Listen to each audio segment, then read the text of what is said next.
Hello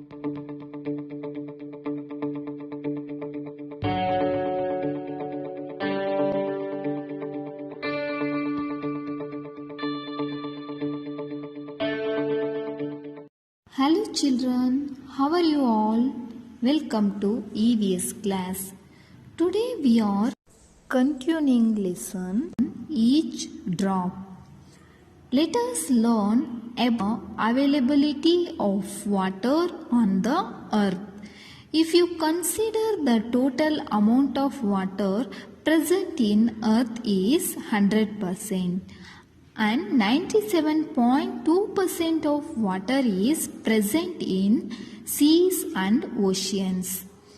They are salty in taste and cannot be used for drinking or any other purposes.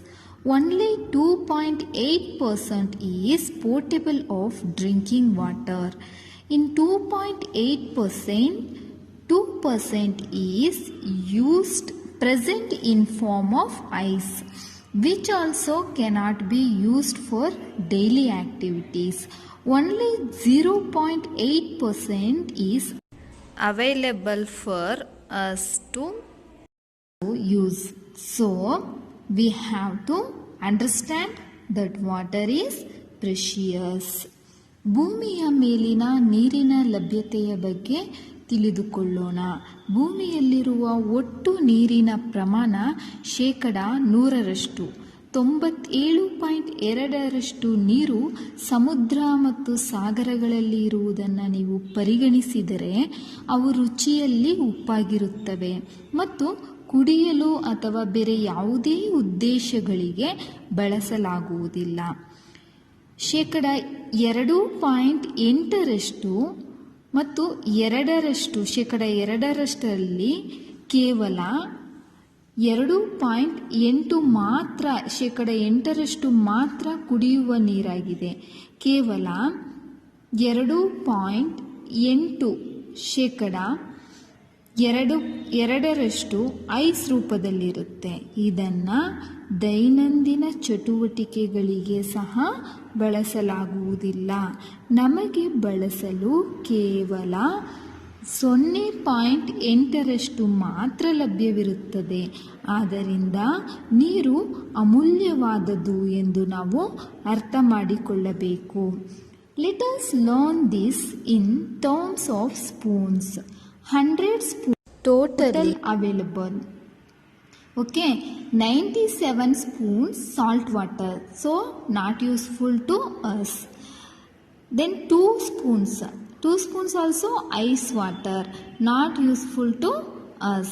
1 spoon available in ponds, lakes, groundwater, etc. useful for us. So water is very scarce. It has to be used very carefully. Children, many of you waste water unnecessarily. ಚಮಚಗಳ ವಿಷಯದಲ್ಲಿ ಇದನ್ನು ಕಲಿಯೋಣ. 100 ಚಮಚಗಳು ಒಟ್ಟು ಲಭ್ಯವಿರುತ್ತದೆ. 97 ಚಮಚದಲ್ಲಿ ಉಪ್ಪು ನೀರಾಗಿರುತ್ತದೆ. ನಮಗೆ ಇದು ಉಪಯುಕ್ತವಾಗಲ್ಲ. 2 ಚಮಚಗಳು ಇದು ice water, ಇದು ಸಹ ನಮಗೆ ಉಪಯೋಗವಾಗಲ್ಲ.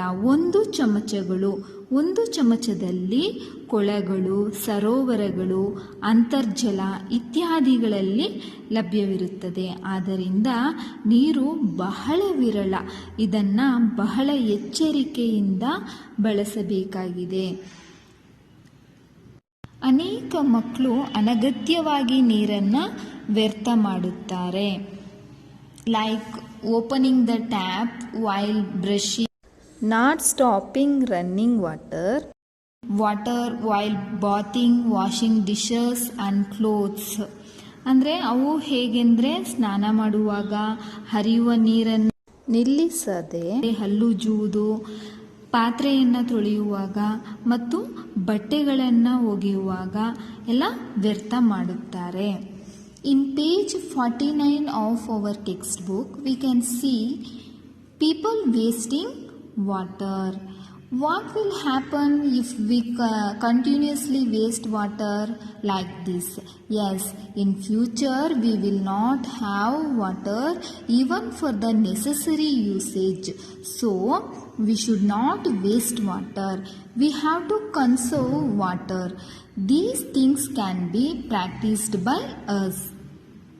ನಮ್ಮ ಪಠ್ಯಪುಸ್ತಕದ 49ನೇ ಪುಟದಲ್ಲಿ ಜನರು ನೀರನ್ನು ವ್ಯರ್ಥ ಮಾಡುವುದನ್ನು ನಾವು ನೋಡಬಹುದು. ನಾವು ನಿರಂತರವಾಗಿ ಈ ರೀತಿಯ ನೀರನ್ನು ವ್ಯರ್ಥ ಮಾಡಿದರೆ ಏನಾಗುತ್ತೆ? ಹೌದು, ಭವಿಷ್ಯದಲ್ಲಿ ಅಗತ್ಯ ಬಳಕೆಗಾಗಿ ಸಹ ನಮಗೆ ನೀರು ಇರುವುದಿಲ್ಲ. ಆದ್ದರಿಂದ ನಾವು ನೀರನ್ನು ಸಂರಕ್ಷಿಸಬೇಕು. ಈ ವಿಷಯಗಳನ್ನು ನಾವು ಅಭ್ಯಾಸ ಮಾಡಬಹುದು.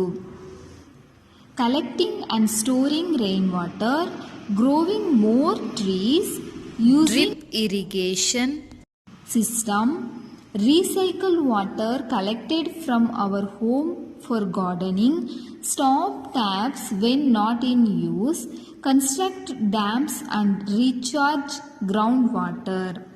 ಮಳೆ ನೀರನ್ನು ಸಂಗ್ರಹಿಸುವುದು, ಹೆಚ್ಚು ಮರಗಳನ್ನು ಬೆಳೆಸುವುದು, ಹನಿ ನೀರಾವರಿ ವ್ಯವಸ್ಥೆಯನ್ನು ಬಳಸುವುದು, ತೋಟಗಾರಿಕೆಗಾಗಿ ನಮ್ಮ ಶೇಖರಣೆ ಮಾಡಿದ ನೀರು ಬಳಕೆಯಲ್ಲಿಲ್ಲದಿದ್ದ ಟ್ಯಾಪ್ ಅನ್ನು ನಿಲ್ಲಿಸುವುದು, ಅಣೆಕಟ್ಟುಗಳನ್ನು ನಿರ್ಮಿಸಿ ಮತ್ತು ಅಂತರ್ಜಲವನ್ನು ಪುನರ್ಭರ್ತಿ ಮಾಡುವುದು. The water that is used for washing utensils, clothes and vegetables can be used again for watering plants.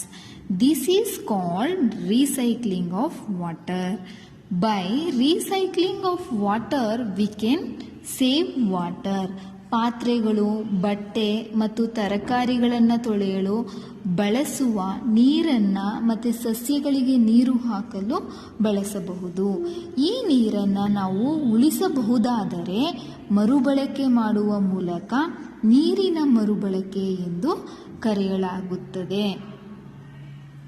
One of the best ways to conserve water is rainwater harvesting. Rainwater harvesting is collecting, storing and using rainwater that runs off from rooftops, parks, roads, open grounds, etc. ನೀರನ್ನು ಸಂರಕ್ಷಿಸುವ ಅತ್ಯುತ್ತಮ ಮಾರ್ಗವೆಂದರೆ ಮಳೆ ನೀರು ಕೊಯ್ಲು. ಮಳೆ ನೀರಿನ ಕೊಯ್ಲು ಠಾವಣಿಗಳು, ಉದ್ಯಾನವನಗಳು, ರಸ್ತೆಗಳು, ತೆರೆದ ನೆಲ ಇತ್ಯಾದಿಗಳಿಂದ ಹರಿಯುವ ಮಳೆ ನೀರನ್ನು ಸಂಗ್ರಹಿಸುವುದು ಮತ್ತು ಬಳಸುವುದು. This collect rainwater can be purified and can be used for all our daily activities. ಸಂಗ್ರಹಿಸಿದ ಈ ಮಳೆ ನೀರನ್ನು ಶುದ್ಧೀಕರಿಸಬಹುದು ಮತ್ತು ನಮ್ಮ ಎಲ್ಲ ದೈನಂದಿನ ಚಟುವಟಿಕೆಗಳಿಗೆ ಬಳಸಬಹುದು. So children, let us all use water carefully and preserve it for future generation. ಆದ್ದರಿಂದ ಮಕ್ಕಳೇ, ನಾವೆಲ್ಲರೂ ನೀರನ್ನು ಎಚ್ಚರಿಕೆಯಿಂದ ಬಳಸೋಣ ಮತ್ತು ಭವಿಷ್ಯದ ಪೀಳಿಗೆಗೆ ಅದನ್ನು ಸಂರಕ್ಷಿಸೋಣ. I hope all are understood. Till then, stay safe. Thank you.